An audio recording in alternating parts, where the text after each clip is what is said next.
ating pagpupulong. Lahat tayo tumayo para sa panalangin sa panguna ni Ginoong Ken Tugan.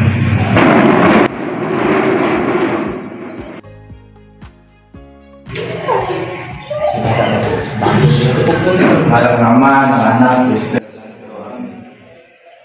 Ama namin, sumasaangin ka, samayin ang ngalan mo, magpasamin ang karayan mo, sundin ang loob mo dito sa lupa at alang sa namin. Bigyan mo kami ng makain sa araw-araw, at tawaran kami sa namin ang masasalanan. Gaya ang pagkakawad namin sa kasala sa amin. At tuwag kami ng pulot sa puso, at iadyan kami sa lahat ng masasamahan. Wala at isama, sana, sa Espiritu Santo, sa parang ng una, ngayon, sa walang sanggalan. Amen. Sa ngalan ng Ama ng Anak ng Espiritu.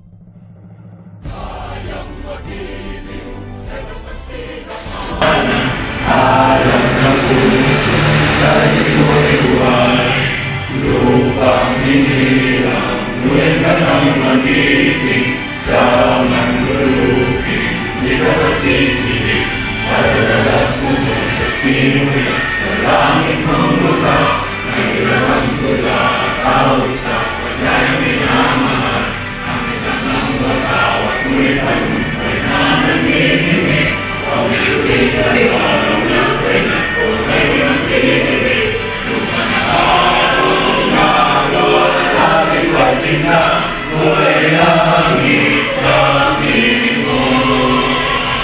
Ang ligaya na may malaki, ang magay ng salit sa'yo. Karin na tayo. Okay, isa na mga anak lumalo sa pulong ito.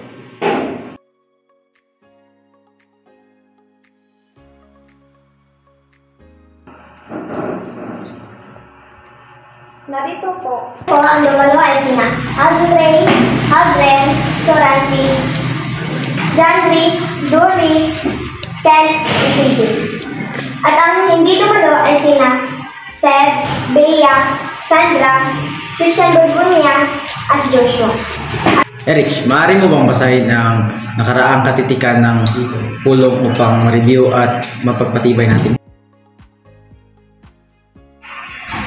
May tututol ba sa nakaraang katitikan? Sa tingin ko po ay walang tumututol. Imumungkahi ko po na pagbotohan ang pagtitibay ng nakaraang katitikan ng pulong. Ipinagpangalawahan ko po ang motion na iyan. Sino ang sasang-ayon sa pagpapatibay ng nakaraang katitikan? Ngayon, nagdadako na tayo sa ating formal na pagpupulong. Ang pagpupulong na ito ay patungkol sa opinion ng bawat isa sa palapit na araw ng fiesta. Ibinigay ni kalihim. Kung sino man ang may maimumungkahi, maaari na kayong magpataas ng kamay para sa individual na pagsasalita. Iminungkahi ko po na tayo ay magsagawa ng solisitasyon upang makibahagi ang mga mamamayan sa Barangay San Roque sa pagpapatayo ng pondo para sa kapalapit na festa. Maaari din tayong gumawa ng fun run upang naibahagi ang lahat ng pagtatayo ng budget. Napapanahon ito ang gawain kaya tiyak na maraming mga kabataan ang sasali. Maraming salamat, Kagawad Andre at Chan.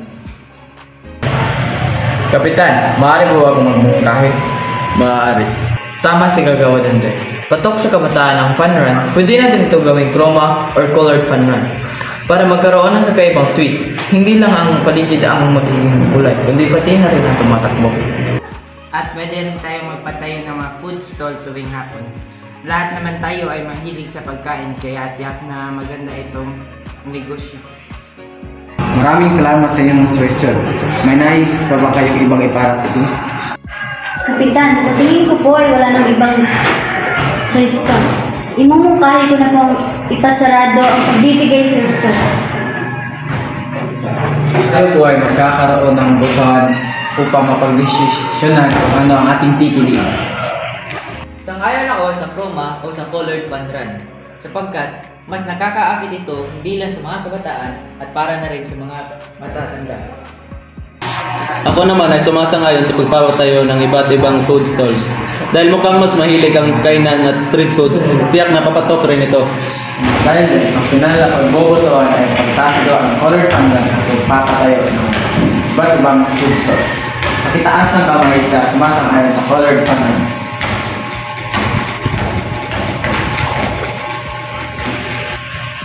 May apat na boto para sa colored fundran. Ngayon naman, pakitaas ang kamay sa sumasang-ayon para sa pagpapatayo ng iba't ibang food stores. May apat rin na boto para sa food stalls. Alam natin na uso ang colored fundran ngayon at nais nating magkaroon ng isa sa ating barangay. Ito ay magandang oportunidad para makihalubilo sila at maging aktibo sa pangangalaga ng kalusugan. Tungkol sa ating registration fee, magkano ang ating isasalin? Inaayos natin ang parehong t-shirt para maging simbolo at souvenir ng fundran. Ang inyong tagubilin ay 400 bawat isa. May dagdag po tayo na color packets para sa mas makulay na takbo. 4 na rin ito bawat isa. Para maiwasan ang anumang sagabal, isama natin ang mga plastic shades. Gawin natin itong 500 bawat isa. Mukhang mataas na.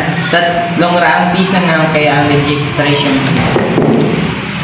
300 piso ang final na registration fee para sa 300 tao.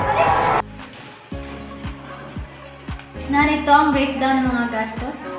Sa colored packets ay gagastos tayo ng 2,000. Na ang kabuuan ng gastos ay 100 at 2,000. Maaari nating gamitin ang kasalukuyang pundo sa barangay na 30,000 piso para sa pagsisimula. Ang target nating 300 na tao ay bibigay sa atin ng 30,000 piso.